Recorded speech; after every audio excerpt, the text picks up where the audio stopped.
ओम श्री सद्गुरु परमात्मने नमः। श्री योग वशिष्ठ महारामायण निर्वाण प्रकरण सर्ग 136।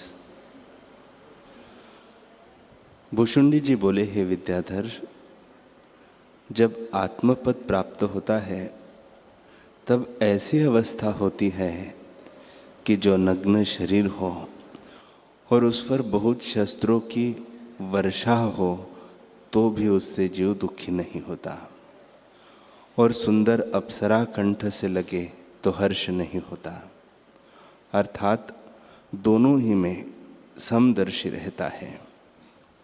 हे विद्याधर, तब तक जिस पुरुष ने विचार कर आत्मपद पाने का यत्न किया है वह पावेगा, और जिसने कहा कि मैं मुक्त हो रहूंगा और ईश्वर मुझ पर दया करेंगे, वह पुरुष कभी मुक्त न होगा।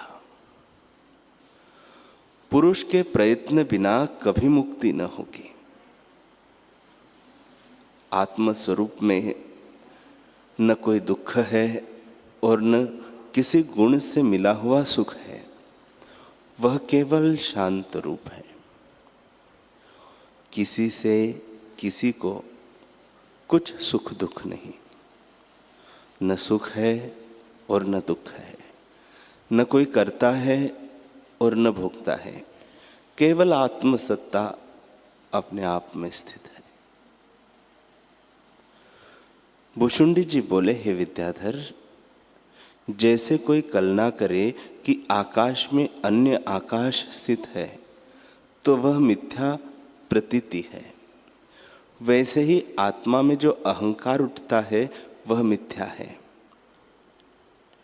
जैसे आकाश में अन्य आकाश कुछ वस्तु नहीं, परमार्थ तत्व ऐसा सूक्ष्म है कि उसमें आकाश भी स्थूल है। वह ऐसा स्थूल है कि उसके आगे सुमेरु आदि भी सूक्ष्म अवगुण है।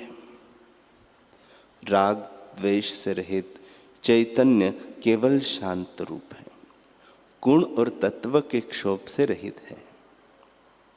हे देवपुत्र, निज अनुभव रूपी चंद्रमा अमृत को बरसाने वाला है। हे अंग, जितने दृश्य पदार्थ दिखते हैं वे हुए कुछ नहीं है।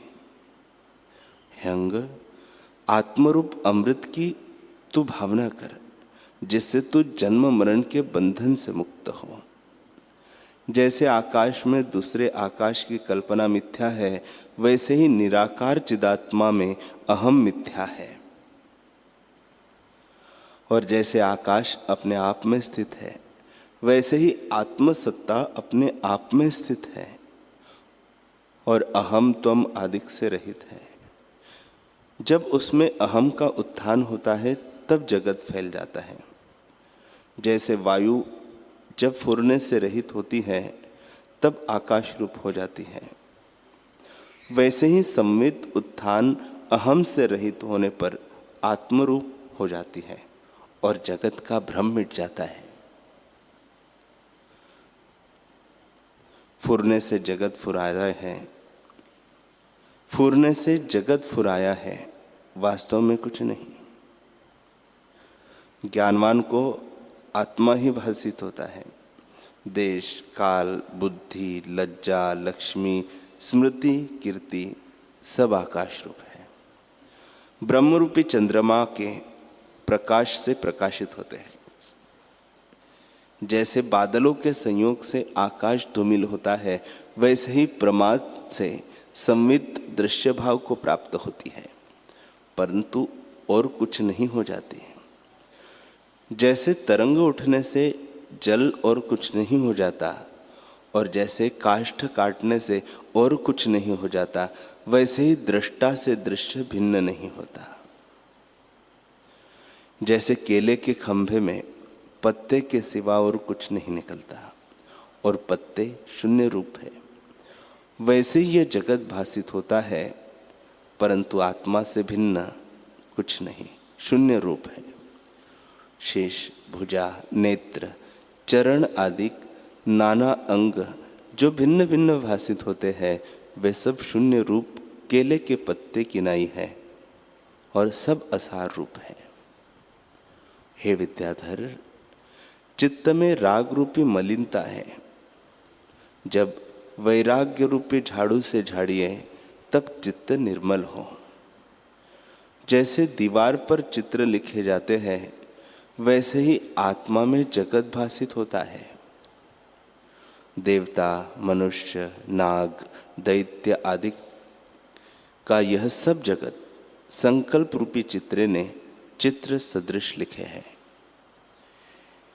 ये स्वरूप के विचार से निवृत्त हो जाते हैं। जब स्नेह रूप संकल्प फुरता है, तब भाव अभाव रूप जगत फैल जाता है। जैसे जल में तेल की बूंद फैल जाती है और जैसे बांस से अग्नि निकलकर बांस को दग्ध करती है, वैसे ही संकल्प इससे उपजकर इसी को खाते हैं। आत्मा में जो देश काल पदार्थ भासित होते हैं, यही अविद्या है। पुरुषार्थ से इनका अभाव करो। 2 भाग साधुओं का संग और सत्कथा सुनकर नष्ट करो। तृतीय भाग को शास्त्र का विचार करके और चतुर्थ भाग को आत्मज्ञान का आप ही अभ्यास करके मिटाओ। इस उपाय से अविद्या नष्ट हो जाएगी और अशब्द अरूप पद की प्राप्ति होगी।